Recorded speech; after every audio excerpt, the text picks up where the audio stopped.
Good morning guys. So, kakagaling ko lang mag-duty at diretso ako pum-make up ng booking dito sa Severina.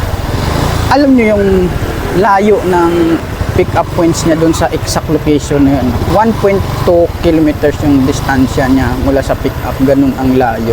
Kasi nagkamali siya ng pin. Tapos tumawag pa sa akin yung pick up point. Sabi pa niya, nasaan ka ba?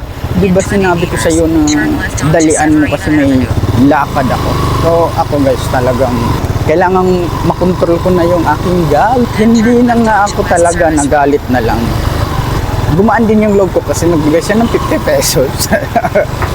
Unang booking ang layo-layo ng pick up.